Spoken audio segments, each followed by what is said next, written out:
Todo pag-iingat ngayon ang ginagawa ng mga empleyado sa airport matapos makumpirma ang bagong kaso ng MERS-CoV sa Pilipinas. Saksi si Sherry Ann Torres.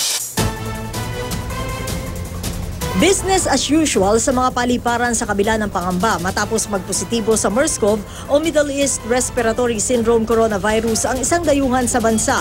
Naka-face mask na ang mga empleyado, nananatili naman mahigpit ang pagbabantay sa mga dumarating na pasahero.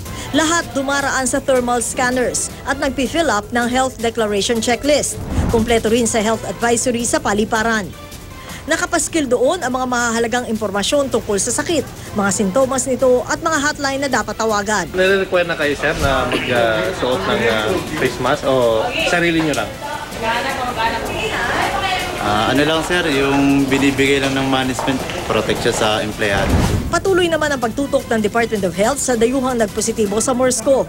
Kailangan daw niya makakuha ng negatibong resulta sa mga susunod na test na susundan pa ng 48 oras na monitoring. The risk na makapanghawa siya, as of nung makatch natin siya, is almost nil or very low din yung chance na maka-expose ng iba makapanghawa. But then we still need to admit it, of course.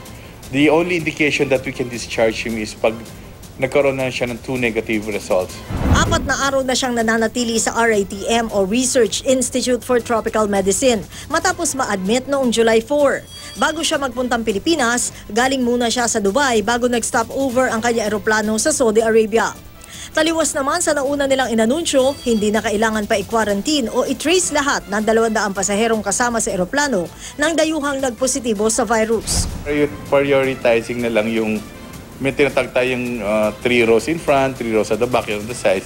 Lahat sila hindi nakitaan ng anumang sintomas ng sakit. Naka-house quarantine naman ang 7 hanggang 8 kataong nagkaroon ng direct contact sa dayuhan. Tatagal ito ng 14 na araw. Sa gitna ng pangambang dulot ng MERS-CoV sa bansa, umapila naman si Lisoy sa mga pribadong ospital na huwag pabayaang magbiyahe papuntang RITM ang pasyenteng may sintomas ng MERS-CoV. Dapat daw ipahati dito sa ambulansya. Pagtitiyak pa ni Lisoy, sapat ang tauhan ng DOH na kayang gumabay sa mga manggagamot sakaling sa probinsya magkaroon ng pasyente. Ako si Sherry Ann Torres, ang inyong saksi.